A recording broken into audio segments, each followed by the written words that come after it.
দত্ত মানে বলছে আপনি আমার কাছে যা চাইবেন আমি তাই দেব। বলছে তাই নাকি? বলে হ্যাঁ।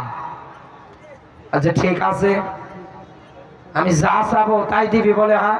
বলছে তবে আমার একটা শর্ত আছে। কি? যে দেখেন আপনি তো আমার কাছে যা চাইবেন আমি তাই দেব, আপনি যদি আমার কাছে এরকম একটা মোবাইল চান আপনি একটা মোবাইল পাবেন, আপনার পাড়া প্রতিবেশী যারা আছে ওরা 2টা করে মোবাইল পাবে। চিন্তা করছে কুয়াশার দিনে ঠান্ডার দিনে আমি পেয়েছি আর আমি পাবো একটা আর ওরা পাবে 2টা, দরকার নেই, আমার লাগবে না কিছু। বাড়িতে নিয়ে যাওয়ার পরে বউকে ডাক দিয়ে বলছে ওগো একটু যত্ন সহকারে রাইখে দিও, খবরদার এটা বের করবা না। পৃথিবীতে ইতিহাস সাক্ষী, মেয়ে লোককে যে কাজে নিষেধ করবে আরো ছাতা বেশি করে করে। একথা বলে না কেন? বলতে দেরি ও করতে দেরি করছে। দত্ত লাফাচ্ছে, ডাক দিয়ে বলে কি চাই? বলে কি চাই মানে আমার তাড়াতাড়ি বিল্ডিং বাড়ি লাগবে। এই মহিলা কি জানে যে আমার 1তলা বাড়ি হবে, পাড়া প্রতিবেশীর 2তলা হবে? জানে না। বলে হাতের গহনা লাগবে, কানের লাগবে, নাকের লাগবে। ঠিক আছে, যা চাচ্ছে তাই পাচ্ছে। কৃষক মানুষ মাঠ থেকে ফিরে এসে তাকিয়ে দেখছে বাড়ি নেই। এলাকায় যত বাড়ি ছিল সব রাজপ্রাসাদ হয়ে গিয়েছে। চিন্তা করছে সর্বনাশ, এখন তো আমার বউ এই হাকিকত সম্পর্কেও জানেও না যে আমরা 1তলা বাড়ি পেয়েছি, পাড়া প্রতিবেশী 2তলা। তাড়াতাড়ি করে বাড়ি খুঁজে যাওয়ার পরে ওর বউরে ডাক দিয়ে বলছে ওগো নিষেধ করলাম তাও শুনলে না, তাড়াতাড়ি নিয়ে আসো। বাইরে নিয়ে আসার পরে ঘষা দিয়েছে তো দত্ত বের হয়ে লাফাচ্ছে, ডাক দিয়ে বলে জাহাপানা কি চান? ওই আমার কিছু লাগবে না, বাড়ি গাড়ি যা শত 1তলা পেয়েছি আর পাড়া প্রতিবেশী তো আমার চাইতে অনেক বড় লোক, তবে আমার একটা চাওয়া তোর কাছে, এখন তুই আমার 1 চোখ কানা কর। কারণ এর চিন্তা এখন এটাই যে আমার যদি এখন 1 চোখ কানা হয় পাড়া প্রতিবেশী 2 চোখে কানা হয়ে যাবে। বাংলাদেশের রাজনীতি করার ক্ষেত্রে টাকা কত মানুষ আজ কোরআনের রাজনীতি যারা করে এদের জনপ্রিয়তা দেখে এইরকম করে চুলকাচ্ছে। কথা বলে আপনি আটকাতে পারবেন না। আপনিও দুনিয়ায় মাজলুম মানুষদের অধিকার আদায়ের জন্য চেষ্টা চালান, দল করেন, সংগঠন করে, মানুষ আপনার জন্য জীবন দেওয়ার জন্য প্রস্তুত হয়ে যাবে। কিন্তু আপনি তো তা করেন না। আরে ভাই, একটা সন্তান জন্ম দিতে যতটা কষ্ট না তার চাইতে জন্ম নিবন্ধন বানাতে বেশি কষ্ট। বেটারা টাকা ছাড়া কেউ কিচ্ছু বোঝে না। এটাই তো দুনিয়ার নিয়ম, এটাই তো বাস্তবতা। এই বাংলাদেশে কোরআনের রাজনীতি যারা করে, আল্লাহর কোরআনের আয়াত অনুসারে যারা দল করে, এরা সমাজে কোনোদিন ঘুষকে প্রতিষ্ঠিত হতে দেবে না। কারণ তারা জানে কিলাহুমা ফিন্নার, দুনিয়ায় যারা ঘুষ দেয়, যারা নেয়, যারা সাক্ষী থাকে, রাসূল জানিয়েছেন সবগুলো জাহান্নামে যাবে। আর কথা বলে না, কোথায় যাবে? আরো জোরে বলে, সবগুলোই যাবে জাহান্নামে। এই সমাজের মধ্যে অন্যায়, অবিচার, জুলুম, নির্যাতন তারা কোনোদিন প্রতিষ্ঠিত হতে দেবে না। তারা কোনোদিন কোন মানুষের উপরে অন্যায় ভাবে মিথ্যা মামলার রেশানলে ফেলে লক্ষ লক্ষ টাকাগুলো হাতিয়ে নিতে দেবে না। কত গায়েবী মামলা এতদিনে হয়েছে টের পাচ্ছে। গতকালকে রাতের বেলা ছিলাম আমি সেই ঘোড়াঘাট দিনাজপুর, ওখানে মাহফিল শেষ করে এই পর্যন্ত এসেছি জার্নি করে করে অসুস্থ শরীর নিয়ে। তো ওখানকার যিনি দায়িত্ববান সাংগঠনিক মানুষ, উনি আমার পাশে এসে বসতে আর ফোন দিচ্ছে যে আপনার নামে কি গায়েবী মামলা আছে, তো তাড়াতাড়ি রেডি থাকেন, আসেন, থানাতে আসা লাগবে বা কোথায় যেন দেওয়া লাগবে, ডেট হয়েছে হাজিরা দেওয়া। উনি সবাইকে বলে দিচ্ছি। এরকম হাজারো মামলাগুলো দিয়েছে গাজীপুরবাসী। এই দুনিয়ার ময়দানে কোরআনের নিয়ম নীতি যদি প্রতিষ্ঠিত হয়ে যায়, এরকম একটা মিথ্যা মামলাও কেউ কোনোদিন কারো বিরুদ্ধে করতে দেবে না। কারণ সকল পাপের মূল উৎস মা জননী, এর নাম হচ্ছে মিথ্যা। আজ বাংলাদেশে সবচাইতে বেশি এইটাই চলতেছে। এগুলো বলাতে আবার কারো রাগ হয়। আমি যা বলেছি কোরআনের দলিল দিয়ে, কেমন বাপের বাটা এসে এখানে আপনি আয়াত উল্টিয়ে দেখান আসেন, মস্তানি করেন। আপনার মস্তানি আর কয়দিন? আল্লাহ পাক বলেন কুল সিরু ফিল আরদ ফানজুর কাইফা কানা আকিবাতুল মুকাদ্দিবিন। আমার জমিন ভ্রমণ করার দেখ, আমার সত্যের অবাধ্য যারা হয়েছিল আমি আল্লাহ একটাকেও ছেড়ে দেই নাই। এক কথা বলে না কেন? ফিরাউনকে আমি আল্লাহ শুটকি বানিয়েছি, নমরুদকে লেংরা মশা দিয়ে বিদায় করেছে। আর এই বাংলাদেশে যে পুরি শয়তান হয়েছিল, একে তো আল্লাহ এই দুনিয়ার থেকে আতঙ্কেই বিদায় করেছে। কথা বলে ও বলছে আমি যদি আর কয়েক মিনিট থাকতাম তাহলে আমি মাইরে ফেলতো। মারতো মানে তোর একটা হার হলেও মানুষ জোগাড় করতো। কি করে নাই এরা বলে? আমার বন্ধুরা, এই জন্য আপনাকে আমি আহ্বান করে গেলাম, সব ভেদাভেদ ভুলে গিয়ে এই দুনিয়ার ময়দানে আপনি একটা কোরআনের আয়াতের দিকে এসে দলের নিয়ম নীতিটা আপনি গঠন করে নেন।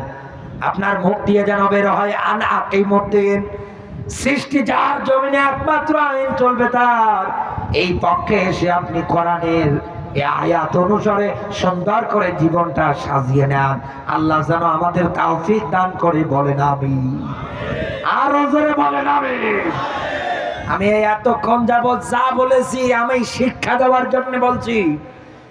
এক, দুনিয়ায় অপরাধ যার কাছে করবেন মাপ চাইবেন তার কাছে। অপরাধ যদি ঘরের বউয়ের কাছে হয়, ঘরের বউয়ের কাছে মাপ চাওয়া লাগবে। এক কথা বলে না কেন? অপরাধ যদি বাবা মায়ের কাছে হয়, মাপ চাওয়া লাগবে বাবা মার কাছে। অপরাধ যদি আপনার রাজনীতিতে গিয়ে কোন মাজলুম মানুষের উপরে হয়, তার বাড়ি খুঁজে গিয়ে মাপ চাওয়া লাগবে। মানে এই বান্দারা যতদিন মাফ করবে না ততদিন আল্লাহ মাফ করবে না। দ্বিতীয়ত আমি আপনাকে বলেছি, এই দুনিয়ার ময়দানে শান্তি যদি প্রতিষ্ঠা করতে চান, যেহেতু সারা বাংলায় আগামীতে সবার মুখে একটাই স্লোগান, দেশ চলবে আল্লাহর কোরআন দিয়ে। এটার পক্ষে দুনিয়ায় যারা ভূমিকা রাখতে চাচ্ছে, আমি বলতেছি আপনাকে, আপনিও আছেন। এই যে আয়াত অনুসারে তারা দল গঠন করেছে, এই মাজলুম সংগঠন চায় মাজলুম মানুষদের অধিকার আদায় করতে। আপনিও আসেন, শরীক হন। এই অবস্থায় আপনি এই পথে থাকতে গিয়ে যদি মারাও যান, আল্লাহ আপনাকে শাহাদতের মরণ দিয়ে বরণ করে দেবেন। আল্লাহ যেন আমাদেরকে এই কথাগুলো আমল করার তৌফিক দান করে, বলেন আমিন। নবীজির প্রতি দরুদ, মানবতার মুক্তির মডেল, মানবতার মহান আদর্শ, মানবতার শিক্ষা, নবীকুর শিরোমণি নবী মুহাম্মদুর রাসূলুল্লাহ সাল্লাল্লাহু আলাইহি ওয়াসাল্লাম। জবান সে কোরআনের সোনালী আয়াত আমার সঙ্গে পড়েন। আউযু বিল্লাহি মিনাশ শাইতানির রাজিম। বিসমিল্লাহির রহমানির রহিম। ওয়ানজির আশিরাতাকাল আকরাবিন। আমার আজকের আলোচনার সাবজেক্ট সতর্ক। আমি ওই সমস্ত জালেমদেরকে সতর্ক করছি যারা ইসলামী আন্দোলনের বিরুদ্ধাচরণ করে, এই মাজলুমের সংগঠনকে নিয়ে উল্টা পাল্টা ধারণা করে। এজন্য আয়াত অনুসারে আমি সাবজেক্ট তৈরি করেছি সতর্ক। বলেন তো কি? আরো জোরে বলেন, আরো জোরে বলেন। মনে থাকবে তো? এবার আমরা ধারাবাহিকভাবে ব্যাখ্যায় প্রবেশ করছি। আল্লাহ পাক বলেন, ওয়ানদিরা আশিরাতাকাল আকরাবিন। আকরাবিন শব্দের শাব্দিক অর্থ নিকট আত্মীয়। নবী আপনার নিকট আত্মীয় যারা আছে তাদেরকে আপনি জাহান্নামের শাস্তির ব্যাপারে ভয় ভীতি দেখান। একথা কার? আরো জোরে বলেন। কেন আল্লাহ এই ব্যাখ্যাটা এই জায়গায় দিলেন? বিশ্বনবীও তার মেয়েকে ডাক দিয়ে বলেছেন, মা কিয়ামতের দিন আমার পরিচয় দিবা যে আমার মেয়ে তুমি, আমার বাবা আখিরি জামানার পয়গম্বর, হয়তো আল্লাহ আমাকে মাফ করে দেবে। এই চিন্তা ধান্দা টেন্ডেন্সি তুমি মাইনাস করে ফেলো। আমি নবী বলছি তোমাকে, ইন্নাল্লাযীনা আমানু ওয়া আমিলুস সলিহাত, নিশ্চয় দুনিয়ায় যারা ঈমান আনে, আনার পর পরে দুনিয়ায় যারা ভালো ভালো কাজের আঞ্জাম দেয়, আল্লাহ পাক বলেন এদেরকে আমার আল্লাহ জান্নাতুল ফিরদাউস দান করবে, যার নিচ দিয়ে নহর নদীগুলো প্রবাহিত হবে। ও বাংলার বাবা যারা আছেন, নবীজি তার মেয়েকে ডাক দিয়ে বলছে, মা কিয়ামতের ময়দানে জাহান্নাম থেকে বাঁচতে চাইলে ঈমান আর আমলটাকে মজবুত করা লাগবে, তাহলে তুমি বাঁচতে পারবে। আর আমরা এই জায়গার মধ্যে যারা বাবা আছি, আমাদের মেয়েগুলোকে আমরা যদি এই কায়দায় সতর্ক করতে পারতাম, কোনদিন আমাদের মেয়েগুলো উল্টা পাল্টা কাজ করতো না। আল্লাহ পাক বলেন আমার রাসূল যা আদেশ দেয় মেনে নাও, যেটাতে নিষেধাজ্ঞা দেয় এটা থেকে তোমরা দূরে থাকো। বিশ্বনবী যদি তার মেয়েকে বলতে পারে, আপনি কেন পারবেন না? আপনি তো তার উম্মত। এক কথা বলেন না কেন? আপনি তো তার উম্মত। রাসূল যদি তার মেয়েকে এই উপদেশ দিতে পারে, রাসূল যদি তার ফুফুকে উপদেশ দিতে পারে, তা আপনি কেন পারবেন না?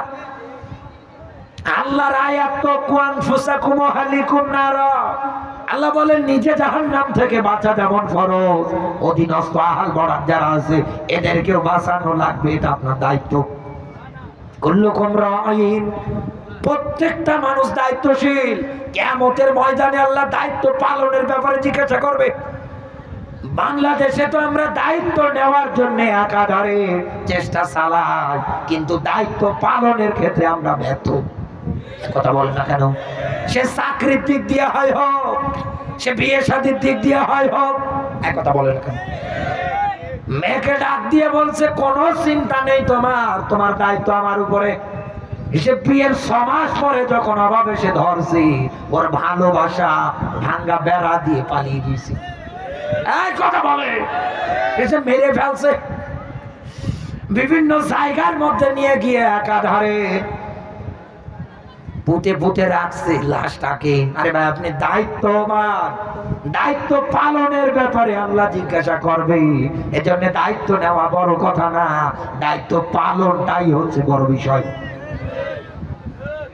এই জন্য বলছি আমি আপনাকে বন্ধু, বিশ্বনবী তার মেয়েকে যেদিন আলীর হাতে উঠিয়ে দিছিলেন, ডাক দিয়ে বলেছিলেন, মা এই যে আলী তোমার স্বামী, তোমার কোনো কথায় কোনো আচরণে কোনোভাবে যেন কষ্ট না পায়। আর যদি বাংলার সব বাবারা এই কথাগুলো বলতেন, এই যে মা তোমার স্বামী তোমার কোনো আচরণে কোনোভাবে যেন কষ্ট না পায়। কারণ আল্লাহর পরে কাউকে যদি সেজদা দেওয়ার অর্ডার অনুমতি জায়েজ থাকতো, পৃথিবীর সব নারীদের বলা হতো তারা যেন তার স্বামী পায় সেজদা করে। এক কথা বলে না কেন? কেন করবে? আর রিজালু কাওয়ামুনা আলান নিসা, এই দুনিয়ার ময়দানে নেতৃত্ব দেবে পুরুষেরা। এক কথা বলে, কোন নারী নেতৃত্ব দুনিয়ায় চলবে না। ইন্না কাইদা কুন্না আযীম, মেয়েদের ষড়যন্ত্র চক্রান্ত যেমন তেমন না, একেবারে ভয়ঙ্কর। একটা পরিবারে যদি হয় চক্রান্ত একটা মেয়ের, একটা সমাজে যদি হয়, একটা রাষ্ট্রে যদি হয়, একটা দেশ চালানোর ক্ষেত্রে যদি একটা মেয়ের চক্রান্ত চলে একাধারে, ও বাংলার মুসলমান আপনি তাকাবেন ওই পরিবারটা জাহান্নামের কারখানা হয়ে যায়। ভাই ভাইয়ের সঙ্গে কথা বলে না, মা ছেলের মাঝে দ্বন্দ্ব, নিজের রক্তীয় বোনটার সঙ্গে পর্যন্ত কথা বলছে না।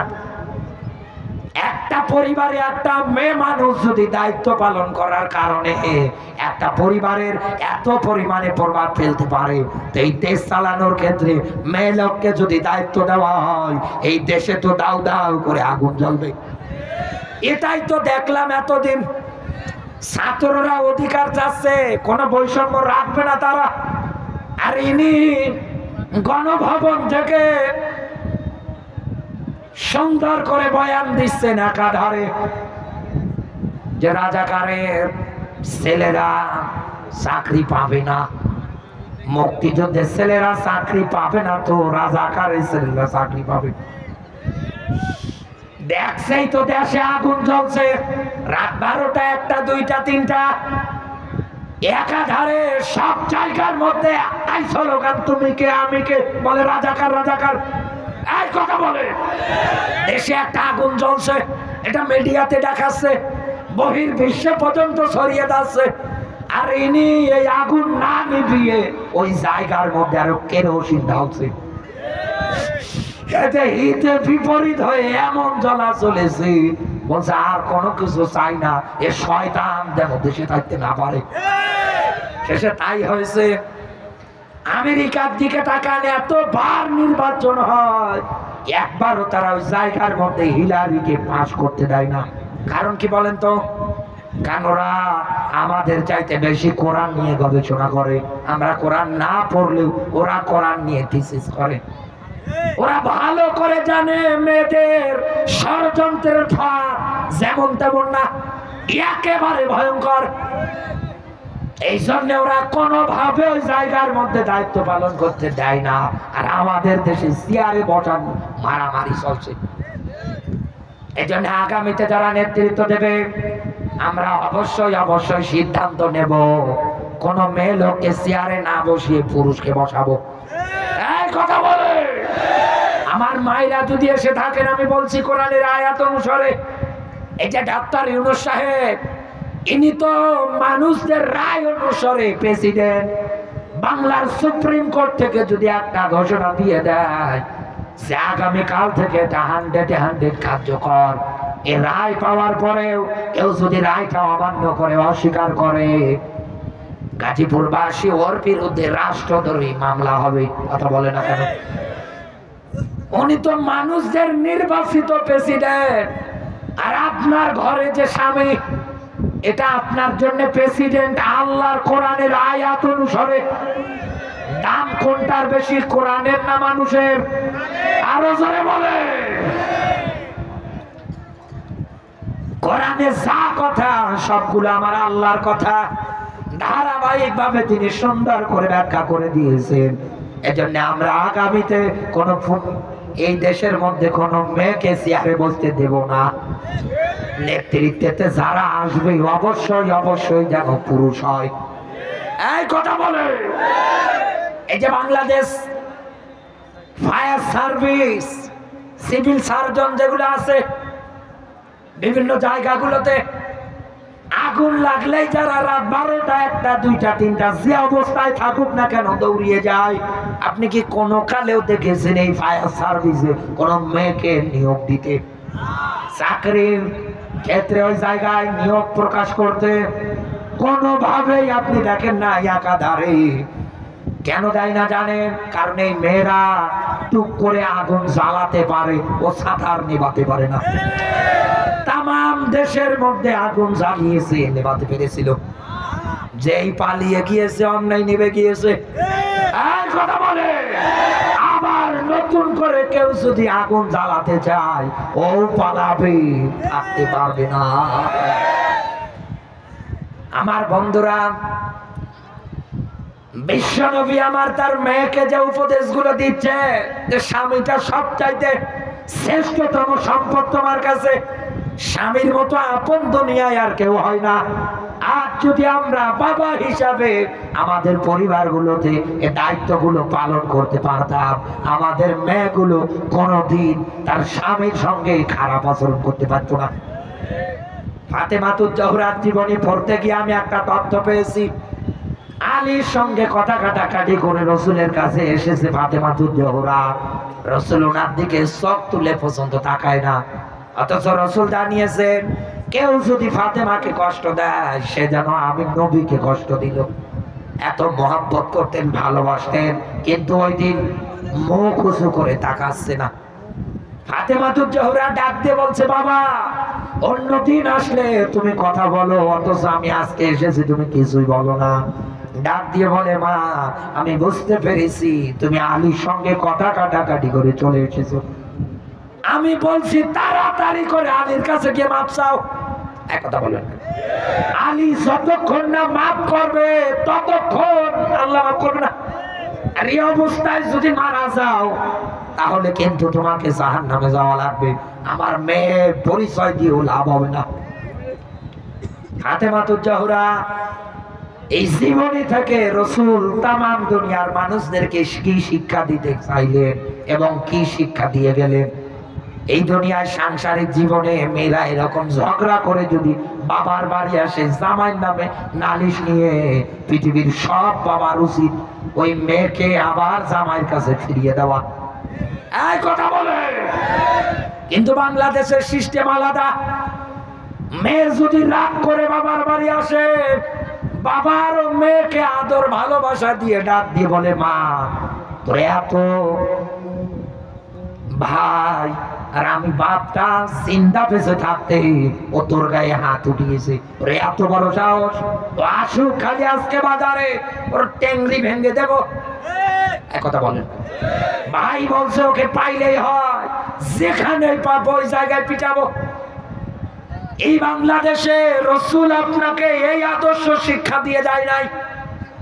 রাসূল যেমন তার মেয়েকে আলীর কাছে যাওয়ার জন্য মাপ চাওয়ার জন্য তাগিদ দিয়েছে, আপনার মেয়েটা বাড়ি আসার পরে আপনি যদি এই কথা বলেন তাহলে আপনার মেয়ের সংসার কোনোদিন ভাঙবে না।